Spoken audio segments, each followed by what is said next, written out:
Doctor Narendra Singh Kapoor ਦੀ ਪੁਸਤਕ ਸੁਖਨ ਸੁਨੇਹੇ ਦਾ ਲੇਖ ਹੈ ਰਹੁ ਰੀਤਾਂ।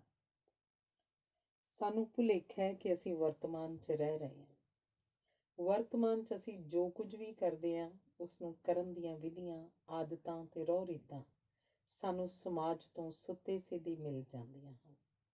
ਸਥਾਪਿਤ ਰਹੁ ਰੀਤਾਂ ਨੂੰ ਨਿਭਾਉਣ ਵਿੱਚ ਸਾਡਾ ਹੀ ਨਹੀਂ, ਹਰੇਕ ਪੀੜ੍ਹੀ ਦਾ ਸਮੁੱਚਾ ਜੀਵਨ ਲੱਗ ਜਾਂਦਾ ਹੈ। ਇਹ ਰਹੁ ਰੀਤਾਂ ਹੀ ਸਾਡੀ ਜੀਵਨ ਜਾਂਚ ਅਖਵਾਉਂਦੀਆਂ ਹਨ। ਰਹੁ ਰੀਤਾਂ ਦੇ ਵਖਰੇਵਿਆਂ ਕਾਰਨ ਹੀ ਵੱਖਰੇ ਵੱਖਰੇ ਸਮਾਜ ਆਪਣੀ ਵਿਲੱਖਣ ਪਛਾਣ ਸਥਾਪਿਤ ਕਰਦੇ ਹਨ। ਜਨਮ, ਵਿਆਹ ਤੇ ਮੌਤ ਅਜਿਹੇ ਅਵਸਰ ਹਨ ਜਦੋਂ ਰਹੁ ਰੀਤਾਂ ਦਾ ਪ੍ਰਦਰਸ਼ਨ ਤੇ ਪ੍ਰਗਟਾਵਾ ਵਧੇਰੇ ਹੁੰਦਾ ਹੈ।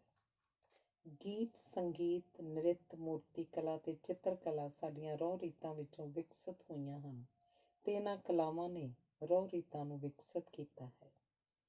ਜਦੋਂ ਲੋਕ ਸੁੱਚੇ ਤੇ ਸੱਚੇ ਹੋਣ ਤਾਂ ਤਸੱਲੀ ਮੇਲ ਮਿਲਾਪ ਦੀਆਂ ਰਹੁ ਰੀਤਾਂ ਵਿੱਚੋਂ ਮਿਲਦੀ ਹੈ। ਪਰ ਜੇ ਲੋਕ ਧੋਖੇਬਾਜ਼ ਹੋਣ ਤਾਂ ਵਿਰੋਧ, ਨਫ਼ਰਤ ਤੇ ਬਗਾਵਤ ਵੀ ਰਹੁ ਰੀਤਾਂ ਰਾਹੀਂ ਪ੍ਰਗਟਾਈ ਜਾਂਦੀ ਹੈ। ਜਿੱਥੇ ਜੀਵਨ ਸਾਦਾ ਤੇ ਜੀਵਨ ਦੀ ਤੋਰ ਸਹਿਜ ਹੈ, ਉੱਥੇ ਰਹੁ ਰੀਤਾਂ ਪ੍ਰਤੀ ਸ਼ਰਧਾ ਵਧੇਰੇ ਹੈ।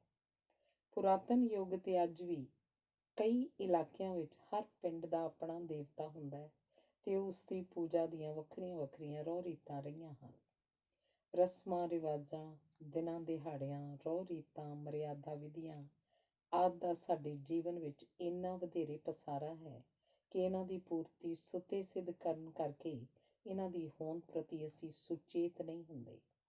ਅਸੀਂ ਸੁਚੇਤ ਉਦੋਂ ਹੀ ਹੁੰਦੇ ਹਾਂ ਜਦੋਂ ਕੋਈ ਕਿਸੇ ਰਹੁ ਰੀਤ ਨੂੰ ਤੋੜਦਾ ਜਾਂ ਉਹਦੀ ਅਵੱਗਿਆ ਕਰਦਾ ਹੈ। ਰਹੁ ਰੀਤਾਂ ਦੀ ਅਵੱਗਿਆ ਕਰਨ ਵਾਲੇ ਦੀ ਅਕਸਰ ਨਿੰਦਾ ਹੁੰਦੀ ਹੈ। ਸਮਾਜ ਬਾਹਰ ਨਹੀਂ, ਸਾਡੇ ਮਨਾਂ ਅੰਦਰ ਵਸਦਾ ਹੈ। ਮਨੁੱਖ ਨੇ ਆਪਣੇ ਅਨੁਭਵ ਤੋਂ ਸਿੱਖਿਆ ਹੈ ਕਿ ਖਲੋਣ ਜਾਂ ਬੈਠਣ ਦੇ ਮੁਕਾਬਲੇ ਲੇਟਣਾ ਵਧੇਰੇ ਸੁਖਦਾਈ ਹੈ। ਇਵੇਂ ਹੀ ਮਨੁੱਖ ਨੂੰ ਜਿਹੜੇ ਕਾਰਜਾਂ ਤੇ ਵਿਧੀਆਂ ਤੋਂ ਸਰੀਰਕ ਸੁੱਖ ਤੇ ਮਾਨਸਿਕ ਤਸੱਲੀ ਮਿਲੀ, ਉਹਨਾਂ ਨੂੰ ਉਸਨੇ ਰਹੁ ਰੀਤਾਂ ਬਣਾ ਲਿਆ। ਸਾਰੇ ਉਪਦੇਸ਼ਾਂ ਦੇ ਬਾਵਜੂਦ ਮਨੁੱਖ ਕਿਸੇ ਅਜਿਹੀ ਰਹੁ ਰੀਤ ਨੂੰ ਨਹੀਂ ਅਪਣਾਏਗਾ ਜਿਹੜੀ ਸਰੀਰ ਨੂੰ ਦੁੱਖ ਦੇਵੇ ਤੇ ਮਨ ਨੂੰ ਬੇਚੈਨ ਕਰੇ। ਸਮਾਜ ਲੋਕਾਂ ਦੇ ਉਸ ਸਮੂਹ ਨੂੰ ਕਹਿੰਦੇ ਹਨ ਜਿਹੜਾ ਲਗਭਗ ਇੱਕੋ ਢੰਗ ਨਾਲ ਸੋਚਦਾ, ਵਿਚਾਰਦਾ ਤੇ ਇੱਕੋ ਪ੍ਰਕਾਰ ਦੇ ਜੀਵਨ ਉਦੇਸ਼ਾਂ ਨੂੰ ਪਾਲਦਾ ਹੈ।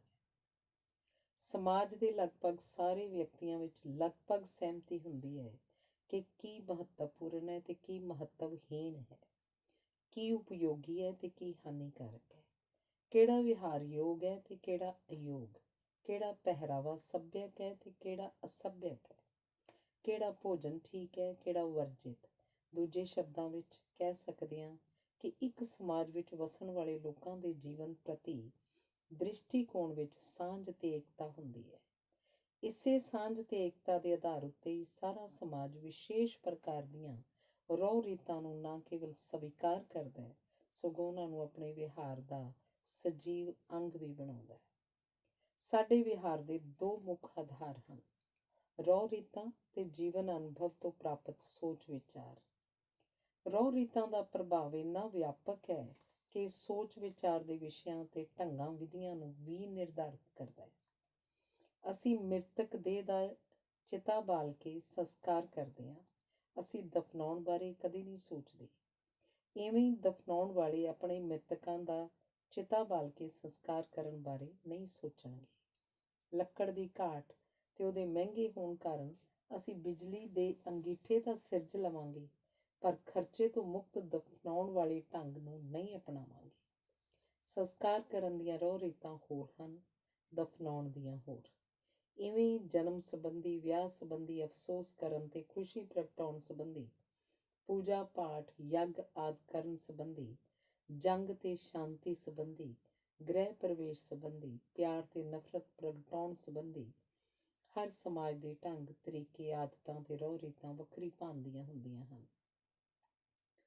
ਜਦੋਂ ਕਿਸੇ ਸਮਾਜ ਦੀ ਬਹੁ ਗਿਣਤੀ ਵੱਖਰੀ ਭਾਂਤ ਨਾਲ ਸੋਚਣ ਲੱਗ ਪੈਂਦੀ ਹੈ ਤਾਂ ਉਸ ਸਮਾਜ ਦੀਆਂ ਰਹੁ ਰੀਤਾਂ ਵੀ ਬਦਲਦੀਆਂ ਹਨ। ਪਰ ਰਹੁ ਰੀਤਾਂ ਤੋਂ ਮੁਕਤ ਕਿਸੇ ਸਮਾਜ ਦੀ ਕਲਪਨਾ ਨਹੀਂ ਕੀਤੀ ਜਾ ਸਕਦੀ।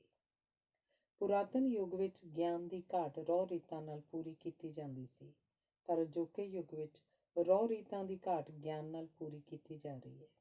ਰਹੁ ਰੀਤਾਂ ਦਾ ਆਪਣਾ ਗਿਆਨ ਸੀ, ਗਿਆਨ ਦੀਆਂ ਆਪਣੀਆਂ ਰਹੁ ਰੀਤਾਂ ਹਨ।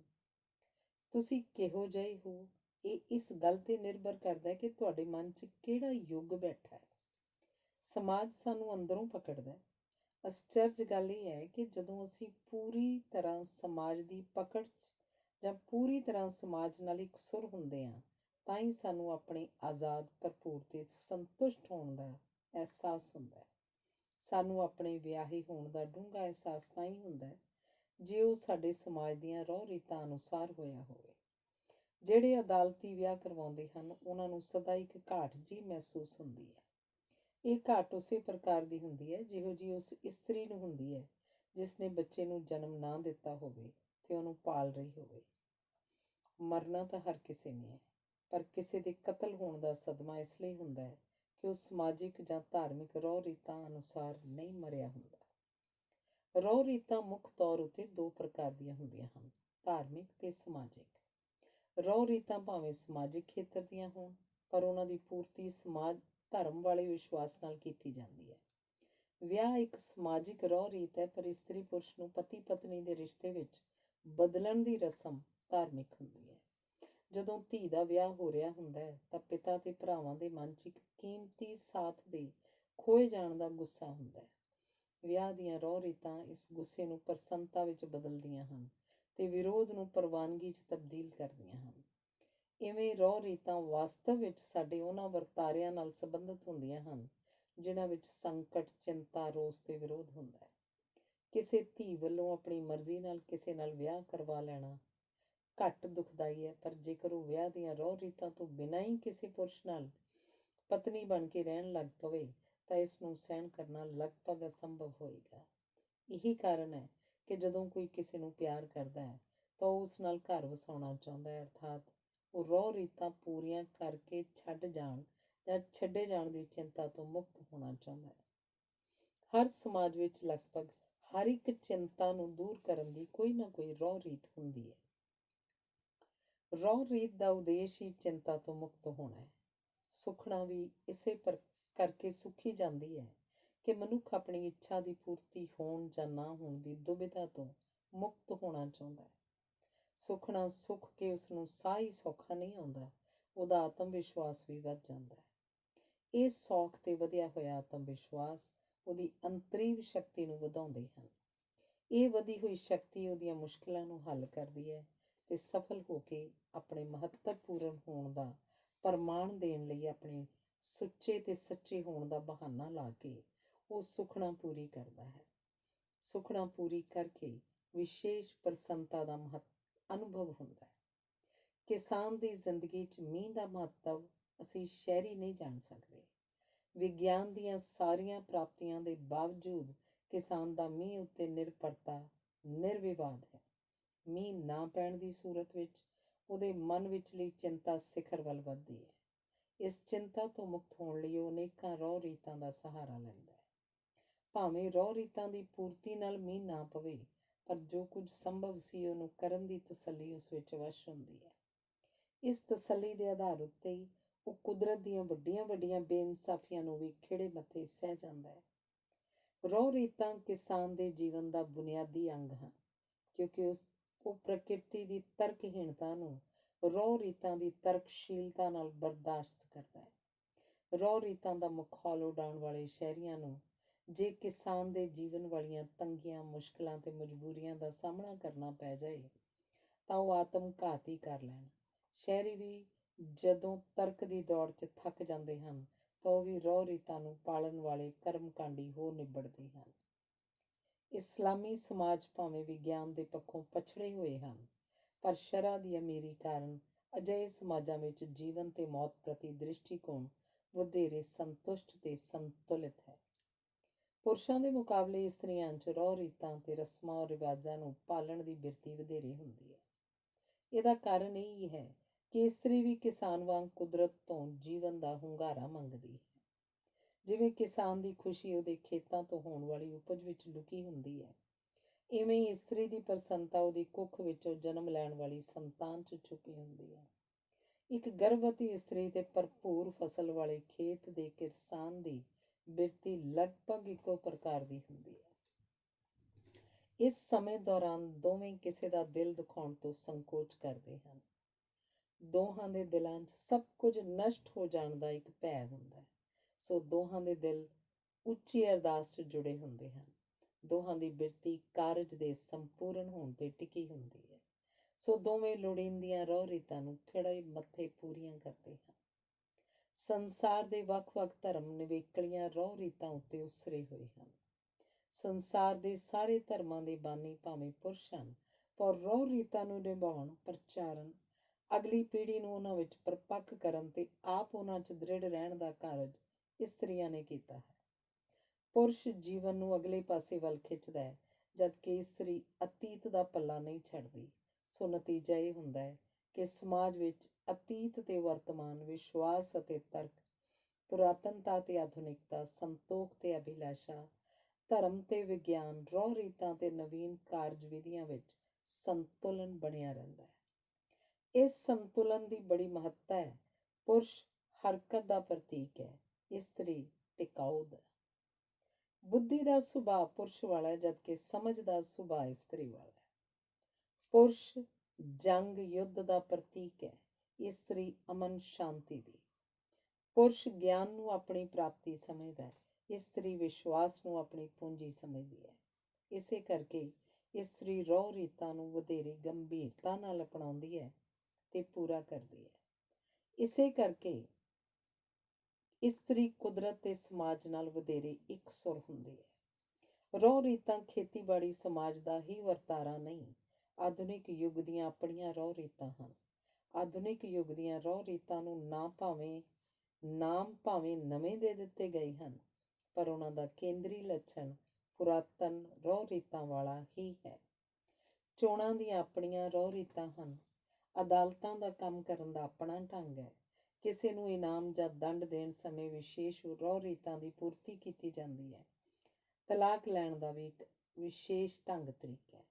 ਅਜੋਕੀਆਂ ਰਹੁ ਰੀਤਾਂ ਦਾ ਸੁਭਾਅ ਧਾਰਮਿਕ ਦੀ ਥਾਂ ਰਾਜਨੀਤਿਕ ਤੇ ਸਮਾਜਿਕ ਵਧੇਰੇ ਹੈ।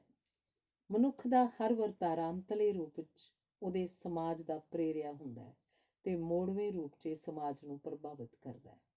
ਇਸ ਆਧਾਰ ਉੱਤੇ ਕਿਹਾ ਜਾ ਸਕਦਾ ਹੈ ਕਿ ਨਵੀਆਂ ਰਹੁ ਰੀਤਾਂ ਜਾਂ ਕਾਰਜ ਵਿਧੀਆਂ ਦਾ ਉਦੇਸ਼ ਵੀ ਚਿੰਤਾ ਤੋਂ ਮੁਕਤ ਹੋਣਾ, ਜੀਵਨ ਨੂੰ ਨਿਰਵਿਘਨ ਬਣਾਉਣਾ ਤੇ ਸੁੱਖ ਸ਼ਾਂਤੀ ਵਰਤਾਉਣਾ ਤੇ ਲੋਕਾਂ ਵਿੱਚ ਆਤਮ ਵਿਸ਼ਵਾਸ ਉਪਜਾਉਣਾ ਹੈ। ਉਦਾਹਰਨ ਵਜੋਂ ਜੰਗ ਦਾ ਉਦੇਸ਼ ਭਾਵੇਂ ਦੁਸ਼ਮਣ ਨੂੰ ਤਬਾਹ ਕਰਨਾ ਹੈ, ਪਰ ਇਸ ਦੀਆਂ ਵੀ ਕੁਝ ਰਹੁ ਰੀਤਾਂ ਹਨ। ਜਿਹੜੀ ਧਿਰ ਇਹਨਾਂ ਦੀ ਪਾਲਣਾ ਕਰਦੀ ਹੈ, ਉਸ ਪ੍ਰਤੀ ਸਾਡਾ ਦ੍ਰਿਸ਼ਟੀਕੋਣ ਉਹਨਾਂ ਦੀ ਪਾਲਣਾ ਨਾ ਕਰਨ ਵਾਲੀ ਧਿਰ ਪ੍ਰਤੀ ਦ੍ਰਿਸ਼ਟੀਕੋਣ ਨਾਲੋਂ ਵੱਖਰੀ ਭਾਂਤ ਦਾ ਹੁੰਦਾ ਹੈ। ਜੰਗ ਦਾ ਆਰੰਭ ਤੇ ਅੰਤ ਇੱਕ ਵਿਸ਼ਾਲ ਸਮਾਗਮ ਵਾਂਗ ਕੀਤਾ ਜਾਂਦਾ ਹੈ। ਜਦੋਂ ਘਰ 'ਚ ਕਿਸੇ ਪ੍ਰਕਾਰ ਦਾ ਸਮਾਗਮ ਕੀਤਾ ਜਾਵੇ ਤਾਂ ਉਸਨੂੰ ਆਰੰਭ ਕਰਨ ਤੇ ਸਿਰੇ ਚੜਾਉਣ ਦਾ ਇੱਕ ਨਿਸ਼ਚਿਤ ਢੰਗ ਹੁੰਦਾ ਹੈ। ਇਸ ਢੰਗ ਦੀ ਪੂਰਤੀ ਨਾਲ ਹੀ ਸਾਨੂੰ ਸੰਤੁਸ਼ਟਤਾ ਮਿਲਦੀ ਹੈ। ਇਸ ਢੰਗ ਦੀ ਅਵਗਿਆ ਕਰਨ ਨਾਲ ਤਣਾਅ ਉਪਜਦਾ ਹੈ। ਵਿਸ਼ਵਾਸ ਰਹੁ ਰੀਤਾਂ ਦੀ ਬੁਨਿਆਦ ਹੈ। ਜਿੰਨਾ ਵਧੇਰੇ ਵਿਸ਼ਵਾਸ ਹੋਏਗਾ, ਉਨੀ ਵਧੇਰੇ ਮਾਨਸਿਕ ਤਸੱਲੀ ਮਿਲੇਗੀ। ਅਸੀਂ ਇੱਕ ਨਿਸ਼ਚਿਤ ਰਹੁ ਰੀਤ ਅਨੁਸਾਰ ਪਰਮਾਤਮਾ ਅੱਗੇ ਵਿਛੜੀ ਆਤਮਾ ਦੀ ਸ਼ਾਂਤੀ ਲਈ ਅਰਦਾਸ ਕਰਦੇ ਹਾਂ ਤੇ ਉਸ ਉਪਰੰਤ ਇਹ ਵਿਸ਼ਵਾਸ ਕਰ ਲੈਂਦੇ ਹਾਂ ਕਿ ਵਿਛੜੀ ਆਤਮਾ ਸ਼ਾਂਤ ਹੋ ਗਈ ਹੋਏਗੀ। ਭਾਵੇਂ ਮਨੁੱਖ ਬੜਾ ਤਰਕਸ਼ੀਲ ਹੋ ਗਿਆ, ਪਰ ਉਸਦਾ ਧੁਰ ਅੰਦਰਲਾ ਅੰਧ ਵਿਸ਼ਵਾਸੀ ਹੈ। ਨਿਰਸੰਦੇਹ ਮਨੁੱਖ ਦੀ ਸੋਚ ਬਦਲ ਰਹੀ ਹੈ, ਪਰ ਉਹ ਨਾਲ ਹੀ ਨਵੀਆਂ ਰਹੁ ਰੀਤਾਂ ਵੀ ਸਿਰਜ ਰਿਹਾ ਹੈ। ਵਿਗਿਆਨੀ ਵੀ ਪ੍ਰਯੋਗਸ਼ਾਲਾ 'ਚ ਇੱਕ ਨਿਸ਼ਚਿਤ ਰਹੁ ਰੀਤ ਨੂੰ ਪਾਲ ਕੇ ਹੀ ਪ੍ਰਯੋਗ ਕਰਦੇ ਹਨ। ਅਜੋਕੇ ਯੁੱਗ ਦੀਆਂ ਰਹੁ ਰੀਤਾਂ ਵਿੱਚ ਤਰਕਸ਼ੀਲਤਾ ਦਾ ਅੰਸ਼ ਹੈ, ਜਦੋਂ ਕਿ ਪਰੰਪਰਾਗਤ ਸਮਾਜ ਦੀਆਂ ਰਹੁ ਰੀਤਾਂ ਵਿੱਚ ਵਿਸ਼ਵਾਸ ਦੀ ਪ੍ਰਧਾਨਤਾ ਹੈ। ਚੰਦਰਮਾ ਦੇ ਹਰ ਪੱਖ ਨੂੰ ਵਿਗਿਆਨਕ ਦ੍ਰਿਸ਼ਟੀ ਤੋਂ ਦੱਸਿਆ ਜਾ ਸਕਦਾ ਹੈ, ਪਰ ਇਸਲਾਮੀ ਸੱਭਿਆਚਾਰ ਵਿੱਚ ਈਦ ਨਾਲ ਜੁੜੀਆਂ ਰਹੁ ਰੀਤਾਂ ਕੇਵਲ ਵਿਸ਼ਵਾਸ ਉੱਤੇ ਆਧਾਰਿਤ ਹਨ। ਹੁਣ ਜਦੋਂ ਕੋਈ ਸਮਾਗਮ ਹੁੰਦਾ ਹੈ ਤਾਂ ਉੱਥੇ ਰਹੁ ਰੀਤਾਂ ਦੀ ਪਾਲਣਾ ਸਮੇਂ ਦੋਵੇਂ ਵਿਗਿਆਨਕ ਤੇ ਵਿਸ਼ਵਾਸ ਆਧਾਰਿਤ ਦ੍ਰਿਸ਼ਟੀਕੋਣ ਵੇਖਣ ਨੂੰ ਮਿਲਦੇ ਹਨ। ਜਿਨ੍ਹਾਂ ਦਾ ਦ੍ਰਿਸ਼ਟੀਕੋਣ ਵਿਗਿਆਨਕ ਹੈ, ਉਹਨਾਂ ਨੂੰ ਵਿਗਿਆਨਕ ਰਹੁ ਰੀਤਾਂ ਵਿੱਚੋਂ, ਤੇ ਜਿਨ੍ਹਾਂ ਦਾ ਦ੍ਰਿਸ਼ਟੀਕੋਣ ਧਾਰਮਿਕ ਹੈ, ਉਹਨਾਂ ਨੂੰ ਵਿਸ਼ਵਾਸ ਆਧਾਰਿਤ ਰਹੁ ਰੀਤਾਂ ਵਿੱਚੋਂ ਤਸੱਲੀ ਮਿਲਦੀ ਹੈ। ਸਮਾਜਵਾਦੀ ਦੇਸ਼ਾਂ ਵਿੱਚ ਵੀ ਅਦਾਲਤੀ ਵਿਆਹ ਉਪਰੰਤ ਨਵ ਵਿਆਹਿਆ ਜੋੜਾ ਕਿਸੇ ਥਾਂ ਆਪਣਾ ਸਤਿਕਾਰ ਭੇਟ ਕਰਨ ਜਾਂ ਮੱਥਾ ਟੇਕਣ ਜਾਂ ਫੇਰਾ ਪਾਉਣ ਜ਼ਰੂਰ ਜਾਂਦਾ ਹੈ। ਰਹੁ ਰੀਤਾਂ ਸਾਡੇ ਅਨੇਕਾਂ ਸੰਸ਼ਿਆਂ ਨੂੰ ਦੂਰ ਕਰਕੇ ਭਾਵੁਕ ਸ਼ਾਂਤੀ ਦਿੰਦੀਆਂ ਹਨ ਤੇ ਰਹੁ ਰੀਤਾਂ ਰਾਹੀਂ ਹੀ ਅਸੀਂ ਆਪਣੇ ਅੰਦਰਲੇ ਨਾਲ ਇੱਕ ਸੁਰ ਹੁੰਦੇ ਹਾਂ। ਮਨੁੱਖ ਕੇਵਲ ਕਾਰਜ ਹੀ ਨਹੀਂ ਕਰਦਾ, ਉਹ ਸੋਚਦਾ ਤੇ ਮਹਿਸੂਸ ਵੀ ਕਰਦਾ ਹੈ। ਕਾਰਜ, ਸੋਚ, ਅਨੁਭਵ ਇੱਕ ਹੀ ਵਰਤਾਰੇ ਦੇ ਪੱਖ ਹਨ। ਰਹੁ ਰੀਤਾਂ ਵਿੱਚ ਇਹਨਾਂ ਤਿੰਨਾਂ ਦਾ ਰੋਲ ਹੈ। ਰਹੁ ਰੀਤਾਂ ਪੂਰੀਆਂ ਕਰਦਿਆਂ ਕੋਈ ਸਿੱਧਾ ਉਦੇਸ਼ ਸਾਹਮਣੇ ਨਹੀਂ ਰੱਖਿਆ ਜਾਂਦਾ, ਸਗੋਂ ਅਸਿੱਧੇ ਢੰਗ ਨਾਲ ਉਦੇਸ਼ ਪੂਰਤੀ ਕੀਤੀ ਜਾਂਦੀ ਹੈ। ਜਦੋਂ ਮਨ ਦੀ ਸ਼ਾਂਤੀ ਵਾਸਤੇ ਕੋਈ ਰਹੁ ਰੀਤ ਪੂਰੀ ਕੀਤੀ ਜਾਂਦੀ ਹੈ ਤਾਂ ਕੋਈ ਕਿਸਾਨ ਅਜਿਹਾ ਕਰਦਿਆਂ ਭਰਪੂਰ ਫਸਲ ਦੀ ਇੱਛਾ ਵੀ ਕਰ ਰਿਹਾ ਹੁੰਦਾ ਹੈ, ਪਰ ਰਹੁ ਰੀਤ ਪੂਰੀ ਕਰਦਿਆਂ ਉਹ ਖੇਤ ਜਾਂ ਫਸਲ ਦੀ ਚਰਚਾ ਨਹੀਂ ਕਰੇਗਾ। ਮੌਤ ਨਾਲ ਸੰਬੰਧਿਤ ਰਹੁ ਰੀਤਾਂ ਵਿੱਚ ਉਦੇਸ਼ ਪਿੱਛੇ ਰਹਿ ਗਿਆਂ ਦੇ ਮਨ ਵਿੱਚੋਂ ਡਰ ਕੱਢਣਾ ਤੇ ਆਤਮ ਵਿਸ਼ਵਾਸ ਜਗਾਉਣਾ ਹੁੰਦਾ ਹੈ।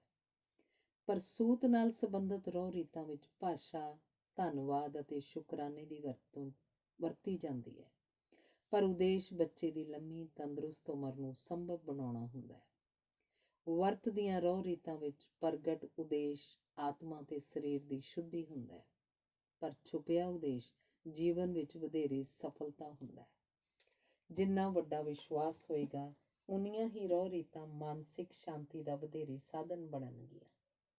ਰਹੁ ਰੀਤਾਂ ਨਾ ਕੇਵਲ ਹੌਸਲਾ, ਆਤਮ ਵਿਸ਼ਵਾਸ ਤੇ ਨੈਤਿਕ ਬਲ ਪ੍ਰਦਾਨ ਕਰਦੀਆਂ ਹਨ, ਸਗੋਂ ਸਮੁੱਚੇ ਸਮਾਜ ਦੇ ਭਲੇ ਲਈ ਸਾਨੂੰ ਇੱਕ ਦੂਜੇ ਨਾਲ ਜੋੜਦੀਆਂ ਵੀ ਹਨ।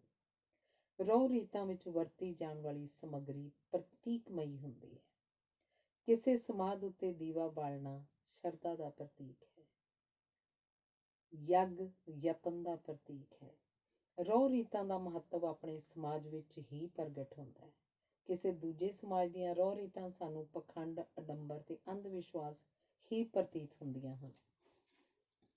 ਰਹੁ ਰੀਤਾਂ ਨੂੰ ਪੂਰਾ ਕਰਨ ਦੀ ਵਿਧੀ ਅਸੀਂ ਸੁੱਤੇ ਸਿੱਧੀ ਸਿੱਖ ਲੈਂਦੇ ਹਾਂ ਤੇ ਇਹ ਵਿਧੀ ਸਿੱਖੀ ਹੋਈ ਹੋਣ ਕਾਰਨ ਸਰਲ ਤੇ ਸੌਖੀ ਪ੍ਰਤੀਤ ਹੁੰਦੀ ਹੈ। ਸਾਡੇ ਸਮੁੱਚੇ ਜੀਵਨ ਦਾ ਅੰਗ ਹੋਣ ਕਾਰਨ ਰਹੁ ਰੀਤਾਂ ਨੂੰ ਪੂਰਾ ਕਰਕੇ ਅਸੀਂ ਆਪਣੇ ਆਪ ਨੂੰ ਆਪਣੇ ਸਮਾਜ ਦਾ ਸਜੀਵ ਅੰਗ ਮਹਿਸੂਸ ਕਰਦੇ ਹਾਂ। ਜਦੋਂ ਤੱਕ ਘਰਾਂ 'ਚ ਰੋਟੀ ਪੱਕਦੀ ਰਹੇਗੀ, ਜਦੋਂ ਤੱਕ ਜਵਾਨ ਦਿਲਾਂ 'ਚ ਇੱਕ ਦੂਜੇ ਦੇ ਸਾਥ ਦੀ ਤਾਂਘ ਉਪਜਦੀ ਰਹੇਗੀ, ਜਦੋਂ ਤੱਕ ਮਨੁੱਖ ਦੇ ਜਨਮ ਤੇ ਮਰਨ ਦਾ ਗੇੜ ਚੱਲਦਾ ਰਹੇਗਾ, ਜਦੋਂ ਤੱਕ ਡਰ, ਭੈ ਤੇ ਸੰਸ਼ੇ ਮਨੁੱਖੀ ਮਨ 'ਚ ਉਪਜਦੇ ਰਹਿਣਗੇ, ਉਦੋਂ ਤੱਕ ਕਿਸੇ ਨਾ ਕਿਸੇ ਪ੍ਰਕਾਰ ਦੀਆਂ ਰਹੁ ਰੀਤਾਂ ਮਨੁੱਖ ਦੇ ਮਨ ਲਈ ਡੂੰਘੇ ਧਰਵਾਸ ਦਾ ਸੋਮਾ ਬਣੀਆਂ ਰਹਿਣਗੀਆਂ। ਰਹੁ ਰੀਤਾਂ ਦਾ ਸੰਬੰਧ ਮਨੁੱਖ ਦੇ ਬੌਧਿਕ ਵਿਕਾਸ ਨਾਲ ਨਹੀਂ, ਉਸਦੀ ਭਾਵੁਕ ਸੰਤੁਸ਼ਟਤਾ ਨਾਲ ਹੈ। ਰਹੁ ਰੀਤਾਂ ਤੋਂ ਬਿਨਾਂ ਮਨੁੱਖ ਦੀ ਅਕਲ ਦਰਿਆ 'ਚ ਰੁੜ੍ਹਦੇ ਜਾਂਦੇ ਦੀਵੇ ਦੀ ਲੋ ਵਾਂਗ ਕਿਸੇ ਕੰਮ ਨਹੀਂ ਆਏਗੀ। ਰਹੁ ਰੀਤਾਂ ਸਾਡੇ ਮਨ ਵਿੱਚ ਜੀਵਨ ਜਿਉਣ ਦੀ ਤਾਂਘ ਨੂੰ ਜਗਦਾ ਰੱਖਦੀਆਂ ਹਨ ਤੇ ਸਾਡੇ ਦੁੱਖਾਂ, ਵਿਛੋੜਿਆਂ, ਹੰਝੂਆਂ, ਹਾਵਿਆਂ, ਹੌਕਿਆਂ, ਤਰਲਿਆਂ, ਮਿੰਨਤਾਂ ਤੇ ਵਹਿਣਾਂ ਦਾ ਭਾਰ ਸਾਡੇ ਮਨਾਂ ਤੋਂ ਲਾਹੁੰਦੀਆਂ ਹਨ। ਰਹੁ ਰੀਤਾਂ ਨੀਵੀਂ ਪੌੜੀ ਉੱਤੇ ਵੀ ਉੱਚਾ ਹੋ ਕੇ ਵੇਖਣ ਦਾ ਸਲੀਕਾ ਸਿਖਾਉਂਦੀਆਂ ਹਨ। ਇਹ ਸਾਨੂੰ ਜੀਵਨ ਦੀ ਤਾਲ ਨਾਲ ਜੋੜਦੀਆਂ ਹਨ। ਇਹ ਸਾਨੂੰ ਛੱਪੜ ਤੋਂ ਦਰਿਆ ਬਣਾਉਂਦੀਆਂ ਹਨ। ਧੰਨਵਾਦ।